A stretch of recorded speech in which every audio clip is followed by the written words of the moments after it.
I was a news reporter working for Channel O in Melbourne, Australia, and in 1978 in December I was on holidays back in my homeland, New Zealand.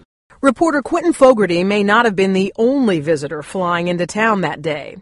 2 flight crews from a company called Safe Air had sighted bright lights in the sky. I had a phone call from my office back in Melbourne to say that they were keen for me to follow up a strong UFO sighting 2 or 3 days earlier.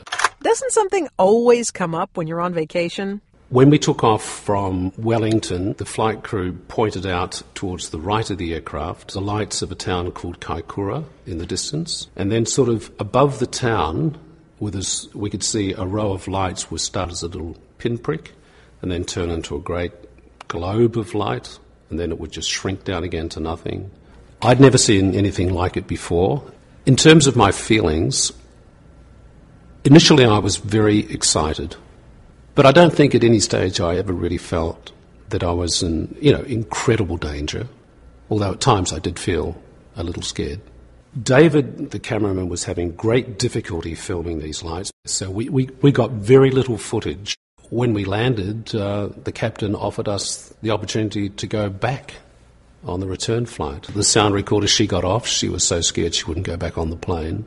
I had mixed feelings about getting back on board the plane because it was out of my comfort zone at times.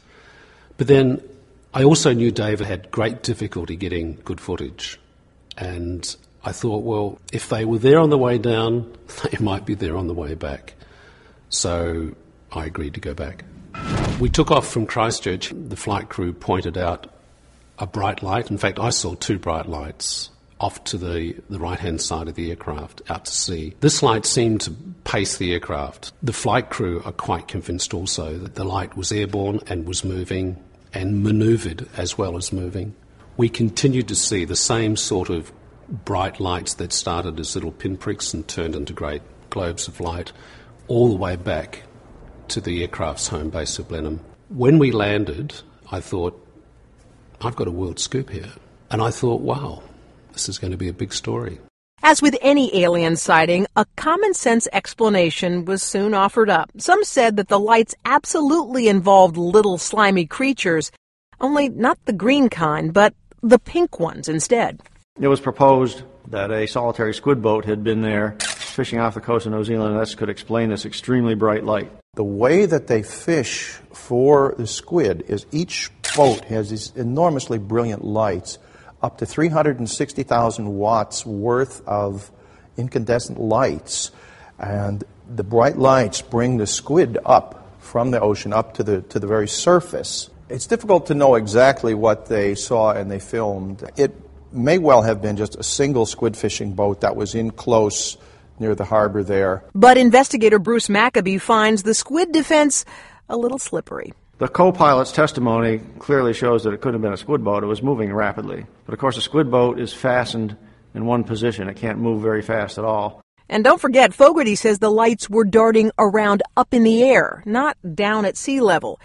The skeptics have an answer for that one, too.